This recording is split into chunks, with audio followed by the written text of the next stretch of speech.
Hello दोस्तों, Kota technical में आपका स्वागत है। आज हम बात करेंगे स्विच बंद होने पर भी एलईडी बल्ब हल्का हल्का क्यों जलता है। आज उसका कारण जानेंगे दोस्तों। ये अपने एलईडी बल्ब, दोस्तों आपने देखा होगा अपना एलईडी बल्ब इस तरीके से रहता है। बहुत सी बार क्या होता है, अपने स्विच को ऑफ करते हैं फिर भी अपना बल्ब अपने हल्का हल्का जलता है। तो दोस्तों उसका क्या कारण है, मैं वीडियो के अंदर उसी के कारण बताऊंगा। तो ठीक है दोस्तों, अपना बल्ब काम किस तरीके से करता है मैं आपको बताता हूँ। इस बल्ब के अंदर से दो वायर निकलते हैं। ठीक है दोस्तों, इन बल्ब के अंदर से दो वायर निकलते हैं। इन दोनों वायर में से किसी में भी न्यूट्रल, किसी में फेज की सप्लाई मिलती है। इन दोनों वायर में किसी में भी न्यूट्रल, किसी में फेज की सप्लाई मिलती है तो बल्ब अपने काम करने लग जाएगा।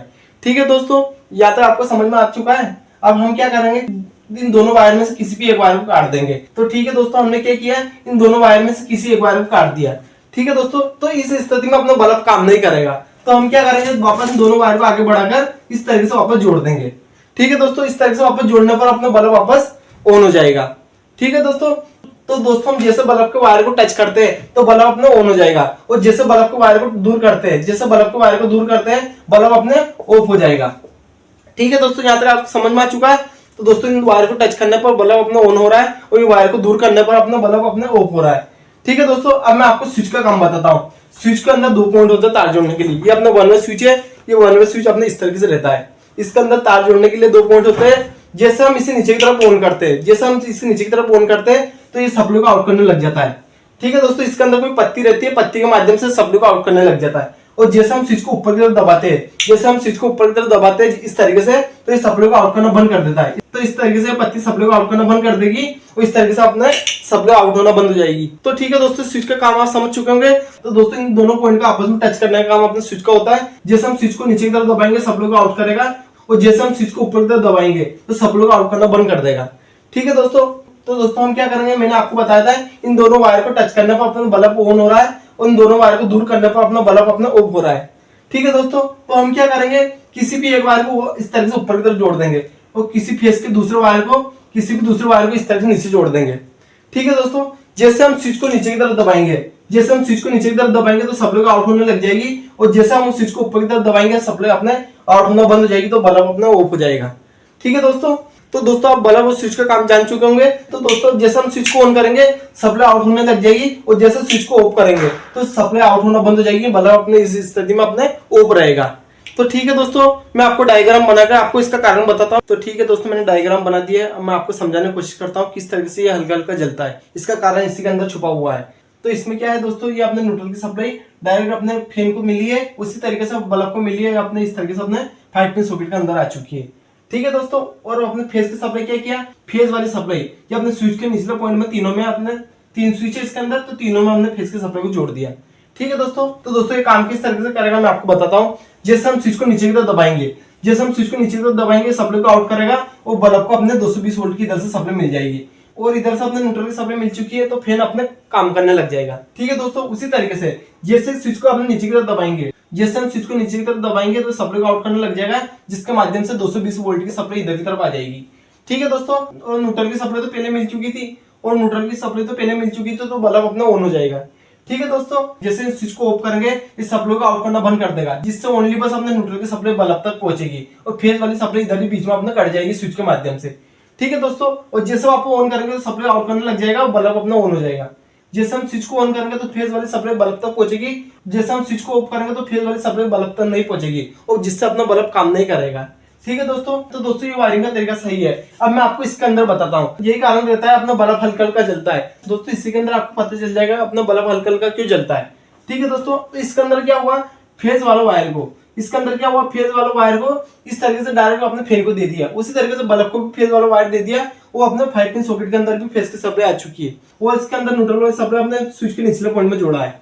ठीक है दोस्तों, जैसे हम इसे ऑन करेंगे, जैसे हम स्विच को ऑन करेंगे तो न्यूट्रल की सप्लाई इधर डायरेक्ट अपने न्यूट्रल की सप्लाई आएगी, और 220 वोल्ट की सप्लाई तो पहले अपने एडवांस पहले मिली हुई है इसे। तो दोस्तों अपने न्यूट्रल की सप्लाई तो स्विच के माध्यम से पहुंची है इसके पास, और 220 वोल्ट की सप्लाई अपने डायरेक्ट इसके पास पहुंच चुकी है।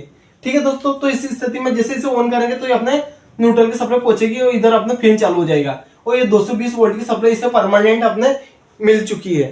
ठीक है दोस्तों, उसी तरीके से इधर भी यही कारण है। जैसे हम स्विच को ऑन करेंगे, जैसे इधर से स्विच को ऑन करेंगे तो ये अपने न्यूट्रल की सप्लाई पहुंचेगी, 220 वोल्ट की सप्लाई इसे पहले से मिली हुई है।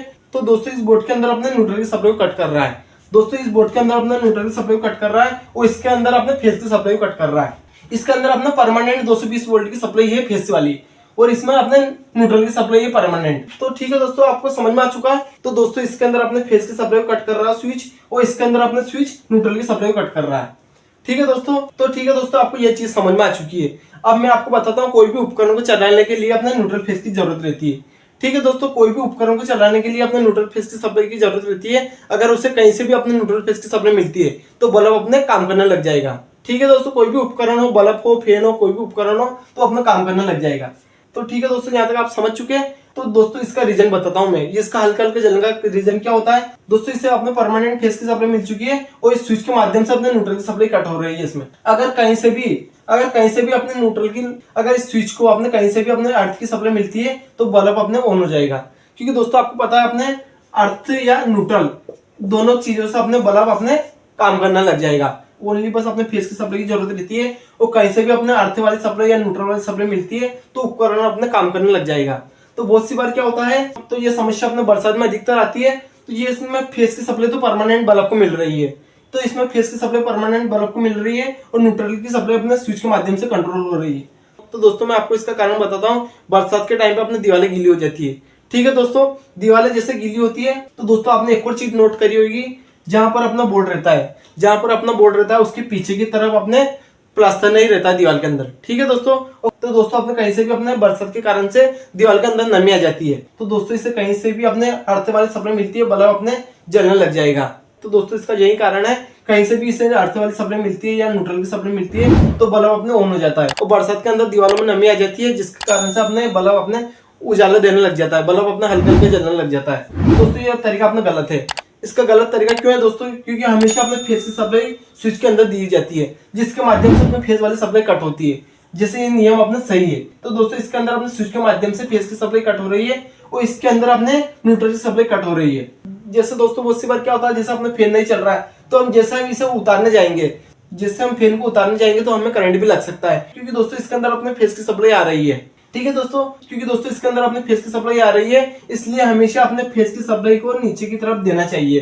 फेस वाली सप्लाई को इस तरीके से अपने स्विच के नीचे की तरफ देना चाहिए, और डायरेक्ट अपने न्यूट्रल की सप्लाई को इस तरीके से पहुंचाना चाहिए अपने उपकरण तक।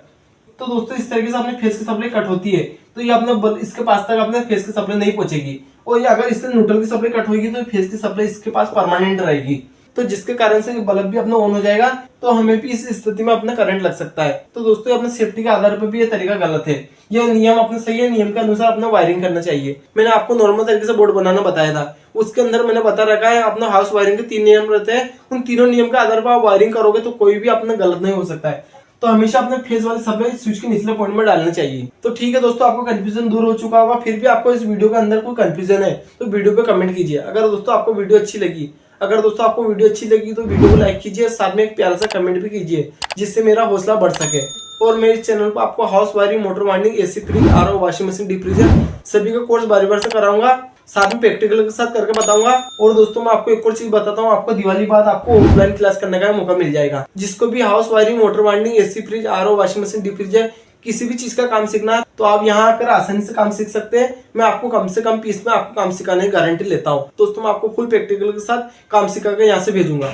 तो दोस्तों जिसको भी काम सीखना है दीपावली बाद आप संपर्क कर सकते हैं। तो दोस्तों में आपको रहने की सुविधा भी यही मिल जाएगी आपको। और दोस्तों आप चैनल पर नए हो तो चैनल को सब्सक्राइब कर लीजिए। तो ठीक है दोस्तों, मिलते हैं पीछे वाली वीडियो में। वीडियो देखने के लिए बहुत बहुत धन्यवाद।